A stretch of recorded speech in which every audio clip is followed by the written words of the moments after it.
咁呢個 SanDisk 啦，咁啊前設 idea 就係 AI 嘅引申，就係零售普通嘅消費者咧買嘅嘢咧一定會提價噶啦，因為佢主要嘅供應會比喺大商戶一落一落咁樣一板貨嘅咁樣攞走嗰啲嘢係，咁啊價格一定提升啦。咁另一樣嘢嘅話呢，就係出信號就即時買入啦。咁啊都會夾埋點樣 sell 噶啦，冇中嘅咪繼續 keep 咯。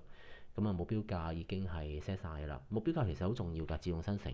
因為你做100個 trade、1000個 trade 都好啊，哪怕你係一個專業喺大行嘅交易員訓練都好啊，其實都比較消耗，因為要做到呢係要肌肉記憶啦，去做一個交易啊嘛。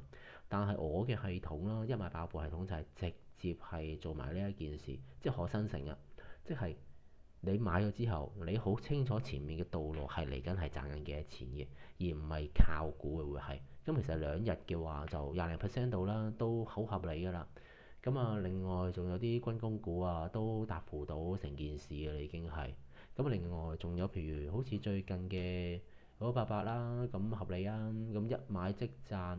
咁啊140到，跟住睇下衝翻151啦，暫時都維持 keep 住啦。咁啊1833啦，平安好醫生。咁啊激進去報富之後，目標價中晒嘅，咁啊就睇翻新城可唔可以去到呢個位置啦？仲有17.54度啦，咁仲 keep 緊嘅呢啲係。咁呢套就我嘅系統最特別嘅地方，亦都係市場上最值錢嘅地方啦。